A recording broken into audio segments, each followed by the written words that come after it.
With by far one of the best-selling utes in the country, a trend-setting Raptor performance variant, and of course now a plug-in hybrid, Ford is seemingly at the top of the ute game. But when you're at the top of the game, what do you do next? Well, the answer is you create something entirely new, and that's what the Super Duty is. The Super Duty name is new to Australia, but it's worn by only the most capable Ford products overseas. It doesn't just mean off-road capability like the Raptor, but it means something deeper, requiring significant upgrades under the skin to bring its GVM up to 4.5 tonnes and its GCM up to 8 tonnes. This means, like the Raptor before it, the Super Duty is creating a new dual-cab niche, a smaller footprint vehicle which challenges the bigger so-called full-size American trucks like the Ram 1500 and Chevrolet Silverado. Those who need this kind of capability will be happy to know the Ranger Super Duty also doesn't cost anywhere near as much as those right-hand drive converted trucks, with prices starting at around $83,000 before on-roads. The Super Duty also comes in 3 main body styles, but for now only as a cab chassis. It's worth noting that the optional equipment list is long and can be quite expensive. The factory steel tray, for example, costs between roughly $6 to $10,000 depending on the finish you want, while the ARB bull bar costs another $6 to $10,000 on top of that. Items like this can be packaged together on either the adventure, work, or farm packages, with costs varying between $8,000 and $22,500.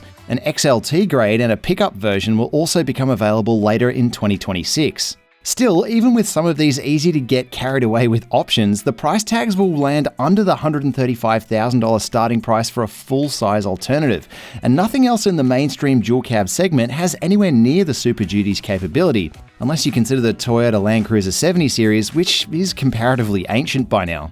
If you are a private buyer, it is worth asking if you need all that capability, as it's still a tall asking price and it doesn't come with a luxury level of kit. Instead, the Super Duty aims for something a little more hard-wearing, at least until the XLT arrives later in the year. You can expect things like cloth interior trim, vinyl flooring, hard plastic finishes, and even things like pre-drilled hardpoints in the dash so that emergency services and fleets can mount special equipment. And that's not to say that some little luxuries haven't been forgotten. For example, the steering wheel is still synthetic leather, the dash is still digital, and the multimedia screen is still the full 12-inch unit. Plus, the Super Duty has all the refinement upgrades which the Ranger has become so known for. Clever capability tweaks could be the real draw though. The Super Duty features some things like built-in scales so that you can see how close you are to that GVM, for example. It also comes with a smart hitch feature which does roughly the same thing for towing. It has pre-wired switches for auxiliaries in the roof console, and mechanically it features both front and rear independently locking differentials.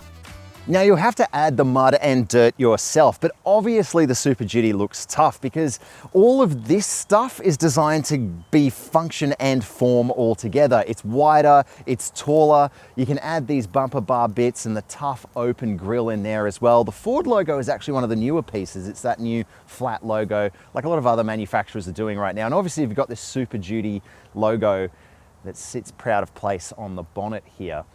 Really interesting, but some of my favorite parts of this car are around the side. You get these like American highway patrol style steel wheels. Now, the steel wheels are 18 inches just to fit the larger brakes that are on this car, but they also look super cool and they're designed to be bashed back into shape when this thing gets crashed around on an off-road track, which I think is really cool and also speaks to the fact that to call this car a Ranger is almost unfair. It's almost an entirely new vehicle underneath. Seriously, that's no joke. The entire Ranger frame has been upgauged to support these additional capabilities with matching heavy-duty suspension. And Ford has dipped into the Detroit parts catalogue, sourcing the front diff from the Bronco Raptor, the 8-stud wheel hubs from the F250, and the rear axle is an upgraded version of the one in the Transporter van. It's as wide as a Raptor and dwarfs the standard Ranger on the road while not being as offensively huge as an American full-sizer. Inside, there's almost not a whole lot to say because the Super Duty just feels like a normal Ranger in here. Sure, you get Super Duty logos and you get sort of, vinyl flooring with tough floor mats and everything is like a hard plastic, but that's kind of the point in here. Like, this thing is meant to be utilitarian. It's meant to be tough. It's meant to be able to be broken. Yes, you still get the big screen from the rest of the Ranger range, and yes, you still get a digital dash, so it's not completely devoid of life's modern luxuries. You also get a wireless phone charger, and there's plenty of storage in here too. Ford's gone to quite some effort to let us know that one of the big differences between this and some of its competitors, I wonder who they could be, is cup holders. This car just gets all the same ones that a regular Ranger gets, plus these little pop-out ones in the dash that for some reason have a cult following. You also get cloth seats, so they're not going to wear out and get torn like leather seats might, but you still get these kind of soft coverings on the tops of the center console box and the door card in here, so you've got somewhere nice to put your elbow. So some luxuries haven't been forgotten, which is nice to see. And as usual, there's plenty of extra storage areas, like this little one up here in the top of the dash. You've got a little slot there for keys, maybe your sunglasses like I'm using it here. But other than that, it's the same kind of upmarket refined place that Ranger usually is, especially for this segment, with the right areas being dressed down for a more work-like purpose, and I quite appreciate that. Now, importantly, Ford has thought about the tray from the beginning. See the tray dimensions on your screen now. That's for this factory cab chassis tray that Ford has really thought about when it comes to the actual use case of, which is kind of cool, but there will be a dual cab further down the track. The important figures you're going to want to know are those tray dimensions, and then of course the GVM, the GCM, and the payload. See all of those on your screen now. Now obviously that moves Ranger into a full segment above, making this thing compete with the likes of 70 series, F-150 even, Ram 1500, these sorts of options, and it gives buyers something with a smaller footprint, which is really what the brand's trying to ram home here. Okay, so under here isn't too different from the rest of the V6 Ranger range either. It's that 3-litre V6 diesel, makes slightly less power but the same amount of torque, and it is geared slightly differently through that powertrain, so it does feel a little bit different, but we'll talk more about that when we get on the road. Check out the power and torque figures on your screen now. It's still plenty, and importantly, it sounds good, which if you've got a truck that looks like this, it should. Because the Super Duty falls into a heavier weight class than its dual cab contemporaries, there is no official fuel consumption number for it. But on our driving across several vehicles and across many conditions, we saw generally over 12 litres to 100 Ks being reported on the dash. We'll get the car back on a longer test in 2026 to validate this number further. For those concerned about emissions, no, this thing isn't exactly a win for Ford, but it does have AdBlue as well as a DPF. And at the other end of the spectrum, for those concerned about those technologies for work, Ford has added an override to stop the DPF from burning off when full power is required from the engine.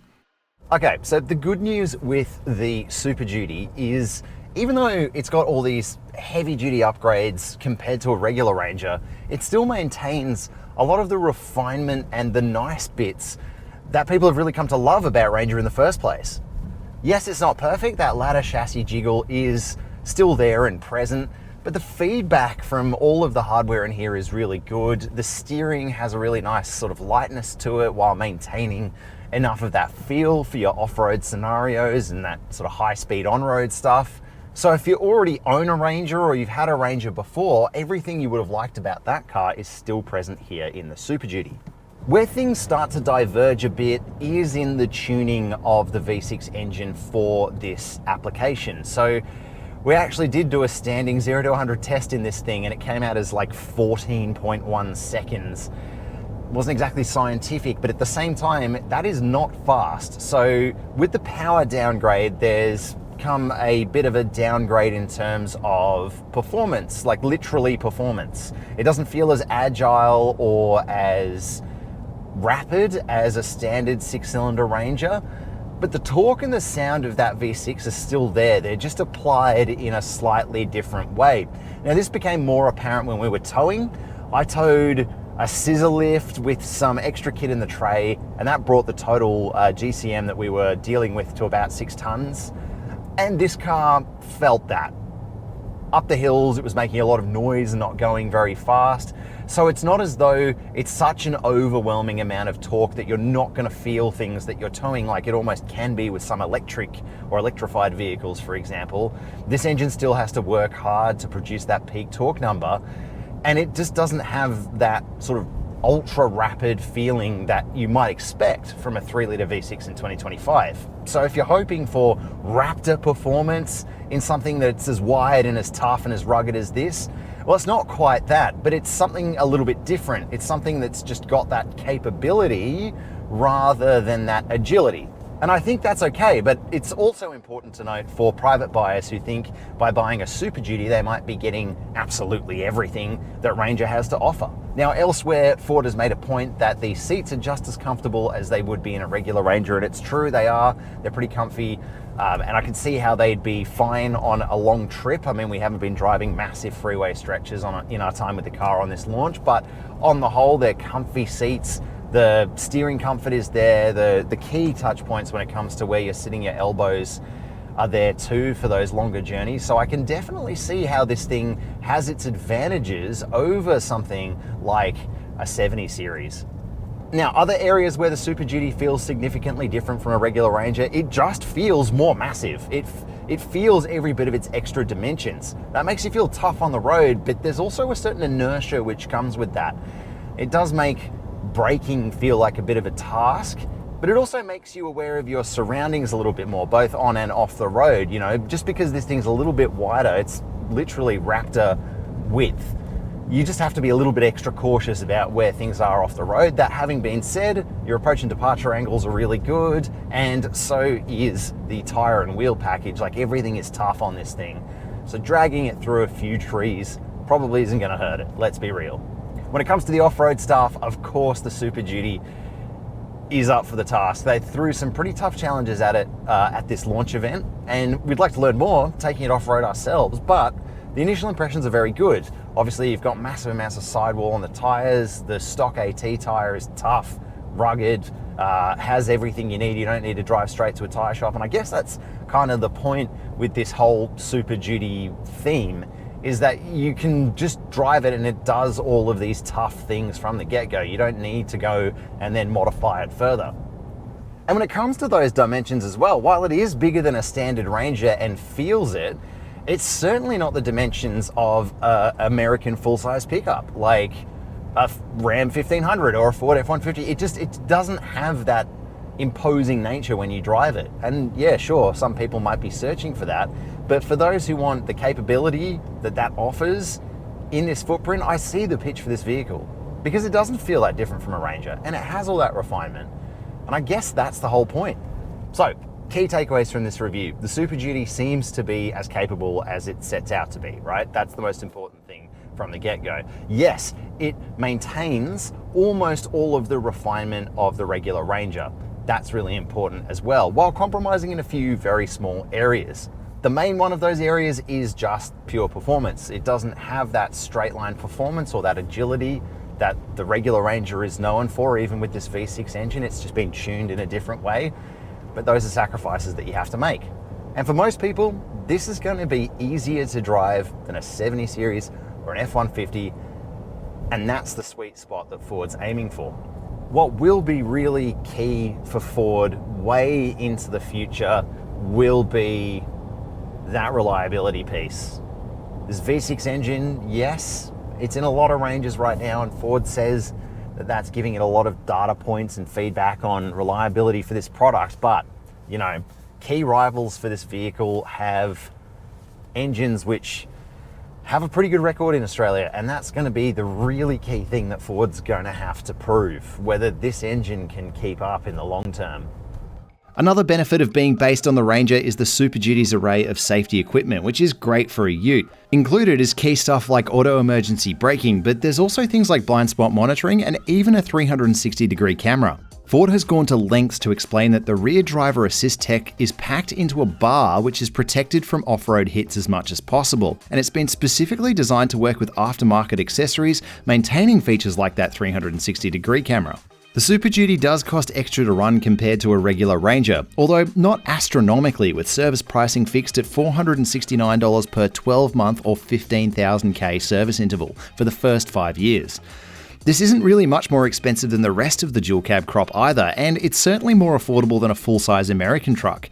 You also get the same 5-year and unlimited kilometre warranty, and that covers the official accessories too. So there you have it, Ford Ranger Super Duty. Ford is trying to replicate some of that magic that they created with Raptor in making something entirely new for the dual cab segment, something that's an entirely new trend.